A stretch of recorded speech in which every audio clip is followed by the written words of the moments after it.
Bienvenue dans cette nouvelle vidéo Flore aquatique. Une vidéo de circonstance puisque nous sommes à la période de Halloween.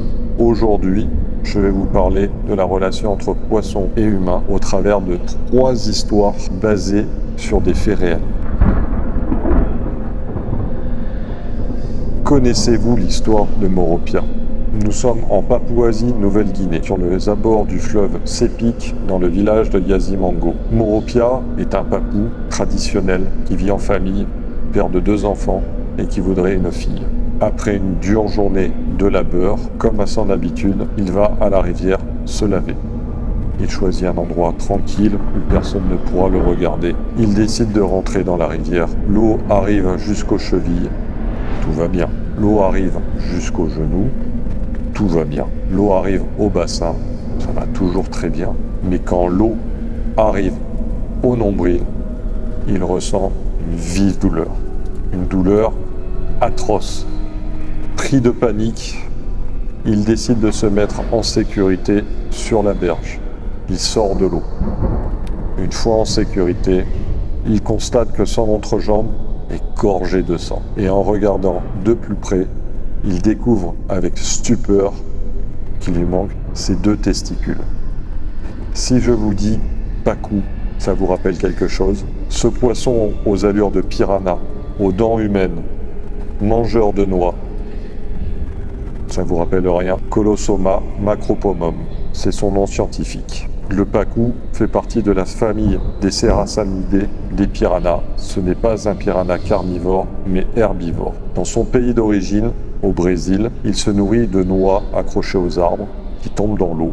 Il se nourrit de divers fruits. Mais aujourd'hui, il a été importé en Papouasie-Nouvelle-Guinée pour de la pêche commerciale. Et malheureusement, dans ce pays, il ne trouve pas sa nourriture originale. Il est donc obligé de s'alimenter différemment. C'est un poisson que l'on trouve à l'état naturel aux environs de 10 kg, mais il peut atteindre 40 kg. À 10 kg, il vous enlève un testicule. À 40 kg, il vous enlève tout.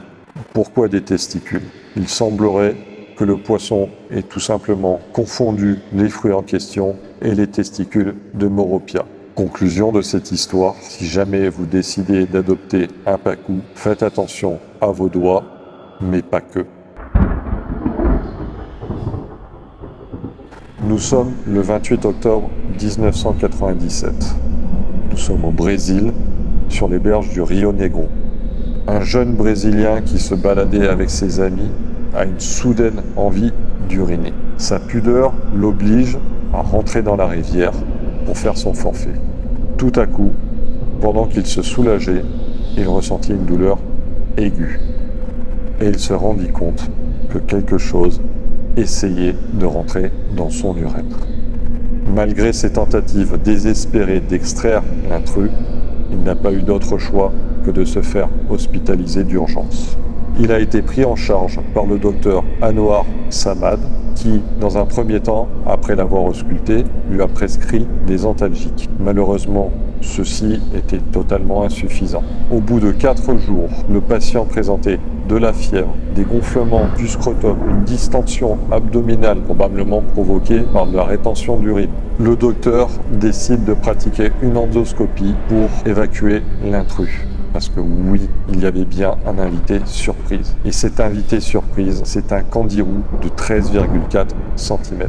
Vous connaissez le Vandellia cirrhosa? Ce petit poisson amazonien a une fâcheuse tendance à être attiré par l'urée et par le sang. Son mode opératoire est simple. Il se fixe sur les branchies des poissons. Avec ses nageoires pectorales tranchantes, il provoque des lésions. Grâce à elles, il va pouvoir soit s'alimenter du sang de ses victimes, soit pénétrer au travers des plaies et se nourrir de ses chairs. Il peut dévorer ses proies de l'intérieur encore vivantes.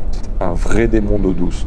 Heureusement pour nous, ce poisson n'est pas disponible dans notre catalogue.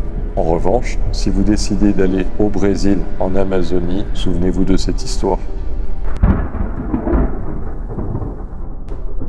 Nous sommes à présent en Thaïlande.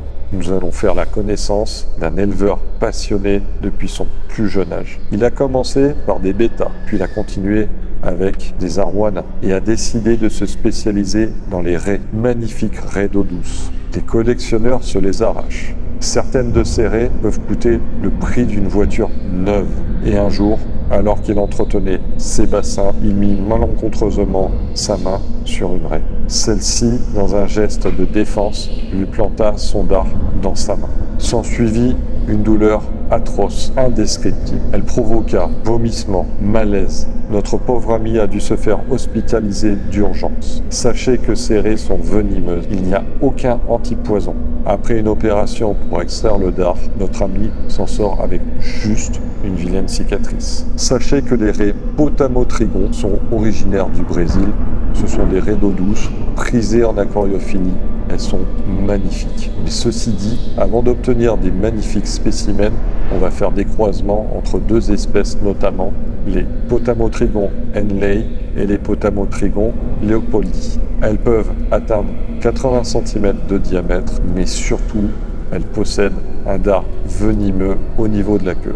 Ce dard venimeux est surtout un outil de défense contre les prédateurs. Sachez qu'en Thaïlande, cette raie n'est pas la seule. Il y a aussi l'Imantura chaupraya. C'est tout simplement la plus grosse raie d'eau douce du monde.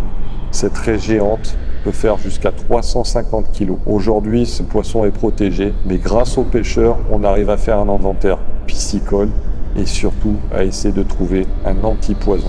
Heureusement pour nous en France, ce poisson dangereux nécessite un certificat de capacité pour le maintenir. J'espère que ces 3 histoires basées sur des faits réels vous ont plu. Il est temps pour moi de vous quitter et de vous souhaiter un joyeux Halloween.